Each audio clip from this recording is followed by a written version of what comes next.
2025 সালে এসে মানুষজন আইফোন 11 কিনবে নাকি এই আইফোন 12 কিনবে কিছু টাকা অ্যাড করে, সেটা নিয়ে প্রচুর কনফিউজড। এবং এই দুইটা ফোন কিন্তু সেম প্রাইসে পাওয়া যাচ্ছে। হ্যাঁ, অবাক হওয়ার কিছু নাই, সেম প্রাইসে বলার কারণটা আমি বলতেছি। আইফোন 12 যদি আপনি কিনতে চান 64 জিবি যেই প্রাইস পাবেন, আইফোন 11 128 জিবি কিনতে গেলে সেম প্রাইসে কিন্তু আপনি পাবেন। তো সেই জায়গায় আপনি কি 64 জিবি স্টোরেজ কম্প্রোমাইজ করে আপনি এই 12 কিনবেন নাকি আইফোন 11 কিনবেন? তাছাড়াও এই আইফোন 11 থেকে 12 এর মধ্যে কি কি ডিফারেন্স আছে, ক্যামেরায় কি কি ডিফারেন্স আছে, সেগুলো নিয়ে বিস্তারিত কথা বলবো আজকের ভিডিওতে। তার আগে ধন্যবাদ দিতে হয় গ্যাজেটম্যানকে আমাদেরকে এই দুইটা ডিভাইস দিয়ে হেল্প করার জন্য। আপনি যদি আইফোন 11 অথবা আইফোন 12 কিংবা যে কোনো ধরনের আইফোন কিনতে চান, তাহলে সোজা চলে যেতে পারেন যমুনা ফিউচার পার্কে থাকা গ্যাজেটম্যানের শপে। গ্যাজেটম্যানে কিন্তু তারা এই ধরনের ইউজড ফোন সেল করে থাকে। তাছাড়াও চাইলে কিন্তু বাংলাদেশের যে কোনো জায়গা থেকে তাদের কাছ থেকে কুরিয়ার করেও প্রোডাক্ট পারচেজ করতে পারেন। তাদের ব্যাপারে সকল কিছু ডিটেল থাকছে ডেসক্রিপশন বক্সে। প্রথমে কথা বলা যাক দুইটার ফিজিক্যাল চেঞ্জেস নিয়ে। আপনি যদি আইফোন 11টাকে হাতে নেন, আরেক হাতে যদি এই 12টাকে নেন, তাহলে এই 12টাকে আপনার কাছে পিচ্ছি মনে হবে যে এই ফোনটা ছোট। কিন্তু না, দুইটার মধ্যেই কিন্তু 6.1 ইঞ্চি ডিসপ্লে থাকতেছে, ডিসপ্লে সাইজ কিন্তু সেম। তাহলে এই আইফোন 11টা বড় কেন? এর কারণটা হচ্ছে এটি একটু রাউন্ডেড শেপের এবং এই ডিসপ্লে চারপাশে যে বেজেলটা সেটা অনেক বেশি মোটা, মনে হয় যে ট্রাক চালানো যাবে এরকম একটা অবস্থা। আর এদিকে আইফোন 12টা কিন্তু একটা বক্সি ডিজাইন। বর্তমানে যে বক্সি ডিজাইনগুলো আপনারা পেয়ে থাকেন লেটেস্ট ফোনগুলোতে, সেরকম লেটেস্ট একটা মডার্ন ফোন কিন্তু আপনি পাচ্ছেন আইফোন 12-এ, যার কারণে এটার বেজেলটাও অনেকটা ন্যারো। তাছাড়া এটা হাতে নিতে আমার কাছে পার্সোনালি 11 থেকেও কমফোর্টেবল লাগে। হ্যাঁ, এটা শুনলে অনেকে গালিগালাজ দিবে, কারণ 11টা অনেক বেশি চওড়া, ছোট হাত হওয়ার ফলে দেখা যায় এভাবে রিচ করা যায় না। কিন্তু সেই জায়গায় এই আইফোন 12টা পিচি হওয়ার ফলে কিন্তু হাতের মধ্যে খুব ভালোভাবে এঁটে ফেলা যায়, যার কারণে এটা বক্সি হওয়ার ফলেও হাতে নিতে কোনো ধরনের প্রবলেম হয় না। কিন্তু এই জায়গায় এক একজনের কাছে এক একটা ভালো লাগবে, ডিজাইন এক একজনের কাছে এক একটা ভালো লাগবে, এটা একদমই নর্মাল। বিল কোয়ালিটির দিক দিয়ে চিন্তা করতে গেলে দুইটা ফোন সাইড বাই সাইড হাতে নিলে এই আইফোন 12টাই একটু বেশি প্রিমিয়াম লাগতেছিল 11 থেকে, যদিও কিনা 11টাও খুবই প্রিমিয়াম, এর ফ্রেমটাও অ্যালুমিনিয়াম এবং 12টাও কিন্তু অ্যালুমিনিয়াম। দুইটার মধ্যেই কিন্তু কর্নিং মেড গ্লাসের প্রোটেকশন থাকতেছে। তো বিল কোয়ালিটির দিকে কোনো ধরনের চেঞ্জ নাই, কিন্তু আইফোন 12টা অবশ্যই প্রিমিয়াম এই 11 থেকে। ডিজাইনে কোনো প্রকার চেঞ্জ না পেলেও আপনি চেঞ্জ পাবেন হচ্ছে দুইটার ডিসপ্লের মধ্যে, যদিও কিনা দুইটার মধ্যে 6.1 ইঞ্চি ডিসপ্লে ইউজ করা হয়েছে। আইফোন 12 থাকছে super retina XDR OLED display, যেখানে HDR10 এর সাপোর্ট পাচ্ছেন। তাছাড়াও থাকছে ডলবি ভিশনের সাপোর্ট, আর এটার পিক ব্রাইটনেস 1200 নিট। ডিসপ্লের মামলায় এই আইফোন 11টা অনেক বেশি পিছিয়ে আছে, কারণ এই জায়গায় liquid retina IPS LCD panel use করা হয়েছে। তার থেকে বড় বিষয় হচ্ছে যে এই ডিসপ্লেটা একটা 720p ডিসপ্লে। হ্যাঁ, ঠিকই শুনছেন যে আইফোন 11 এর মধ্যে 720p ডিসপ্লে ইউজ করা হয়েছে এবং এটা একটা IPS ডিসপ্লে। আর এই ডিসপ্লে চারপাশের বর্ডারটা কতটা মোটা, ডিসপ্লের দিক দিয়ে মাচ মোর বেটার হচ্ছে এই আইফোন 12, যার কারণে আমি ডিসপ্লের দিক দিয়ে আইফোন 12কে অনেক দূরে এগিয়ে রাখবো। যারা ভাবতেছেন যে আইফোন 11 কিনবেন, আইফোন 11 থেকে 12 এর কোনো ডিফারেন্স নাই, আমি বলবো যে ডিসপ্লের যে ডিফারেন্সটা সেটা অনেক বেশি। এবং এই জায়গায় যেহেতু অ্যামোলেড ডিসপ্লে থাকতেছে, যার কারণে কিন্তু আপনার ব্যাটারি ব্যাকআপও অনেক বেশি পাবেন হচ্ছে এই 12 এর মধ্যে। যেমন আইফোন 11 এ যদি কোনো ব্ল্যাক থিমের কিছু থাকে, তাহলে এটা ব্ল্যাক অ্যাকুরেটলি দেখাবে না, সেই জায়গায় অ্যামোলেড স্ক্রিনের মধ্যে ব্ল্যাকটা অনেক বেশি ডিপ ব্ল্যাক দেখাবে, এটাই স্বাভাবিক। তো এই ধরনের অনেক বেশি ডিফারেন্স কিন্তু থাকতেছে ডিসপ্লের মধ্যে, এই বিষয়টা কিন্তু আপনি অবশ্যই মাথায় রাখবেন। আইফোন 12 এর প্রসেসর হিসেবে থাকছে অ্যাপল A14 বায়োনিক চিপ, আর এদিকে আইফোন 11 এর মধ্যে প্রসেসর হিসেবে থাকছে অ্যাপল A13 বায়োনিক চিপ। তো এই জায়গায় ডিফারেন্সটা খুব বেশি না হলেও আপনি যদি লং টাইম সফটওয়্যার সাপোর্টের কথা চিন্তা করেন এই সময় এসে, তাহলে কিন্তু আপনি এই আইফোন 12টাকে চুজ করতে পারেন। কারণ এই আইফোন 11 এর মধ্যে আর 2 বছর হয়তো সফটওয়্যার আপডেট আপনি পাবেন, সেই জায়গায় কিন্তু আইফোন 12 আপনি 3 বছর সফটওয়্যার আপডেট পাবেন। যারা রেগুলার লাইফে ইউজ করার জন্য এই দুইটা ডিভাইস চুজ করতে যাচ্ছেন, তাদেরকে বলবো যে আপনি ওইভাবে আপনার চোখে পারফরমেন্সটা পড়বে না, কারণ আপনি যদি হেভি গেমিংও করতে চান, দুইটা ফোন দিয়েই এখন আপনি খুবই ভালো গেমিং করতে পারবেন। পারফরমেন্স নিয়ে অ্যাটলিস্ট প্যারা খাবেন না, কারণ দেখা যায় যে এখনো আইফোন 6, 7 যে ফোনগুলো রয়েছে সেগুলো খুবই ভালোভাবে চলে, পারফরমেন্স নিয়ে মানুষজন প্যারা খায় না। তো সেই জায়গায় এসে 12 কিংবা আইফোন 11 পারফরমেন্স নিয়ে আপনি কোনো অবস্থাতেই প্যারা খাবেন না। A14 যেটা রয়েছে সেটাও খুবই পাওয়ারফুল এবং A13 যেটা সেটাও খুবই পাওয়ারফুল, এবং আহামরি ডিফারেন্স কিন্তু এই জায়গায় নাই, 19-20 ডিফারেন্স আপনি বলতে পারেন পারফরমেন্সে। তো সেই জায়গায় আমি পারফরমেন্সের দিক দিয়ে কোনোটাকে এগিয়ে রাখতেছি না। হ্যাঁ, অবশ্যই এই 12কে এগিয়ে রাখা চলে, কিন্তু আমি বলবো যে যারা রেগুলার লাইফে ইউজ করতে চান তাদের জন্য দুইটাই কিন্তু বেস্ট হবে। পারফরমেন্স নিয়ে আমার মনে হয় না যে বেশি মানুষজন মাথা ঘামাবে, কিন্তু মাথা ঘামাবে যেটা নিয়ে সেটা হচ্ছে ক্যামেরা।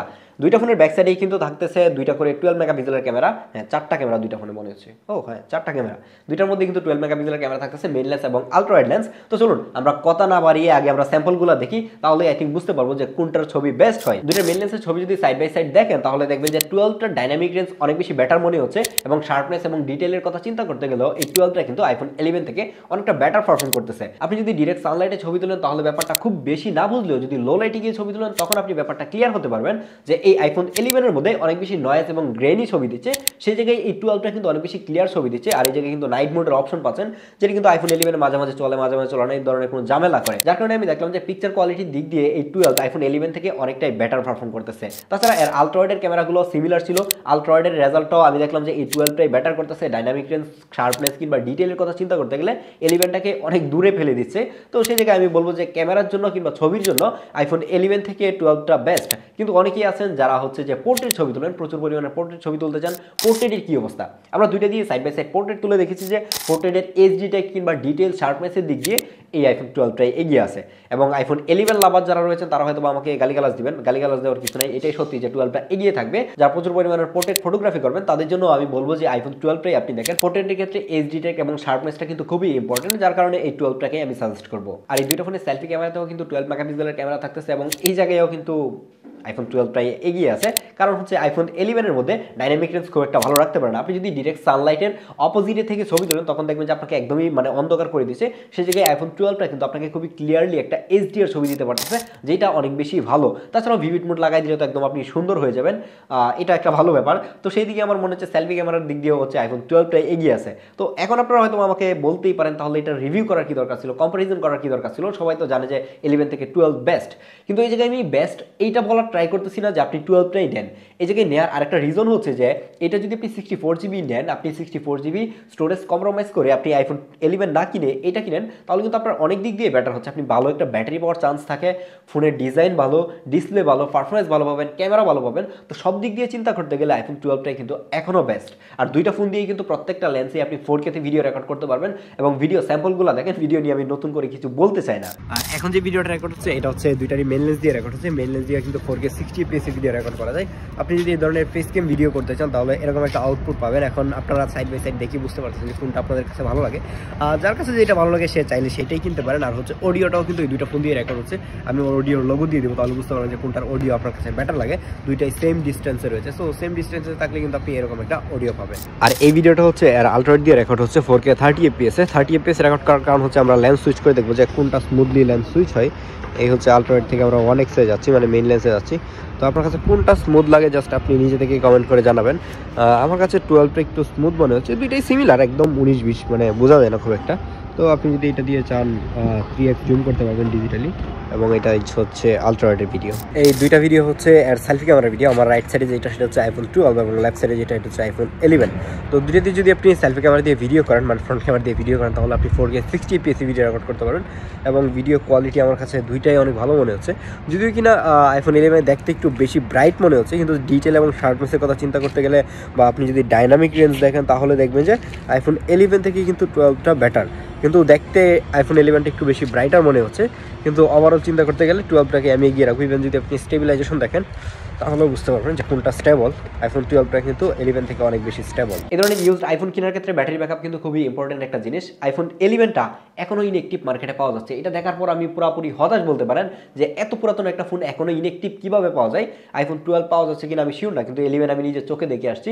তো সেই জায়গায় আপনি চাইলে ইনএক্টিভটাও কিনতে পারেন। এটার প্রাইস মেবি 45,000 টাকার মতো ইনএক্টিভ, যেটা আপনি ইনটেক পাবেন। তো সেই জায়গায় ব্যাটারি হেলথের বেলায় আমাকে অনেক বেশি চিন্তা করতে হয় যে এটার ব্যাটারি চেঞ্জ হয়েছে কিনা।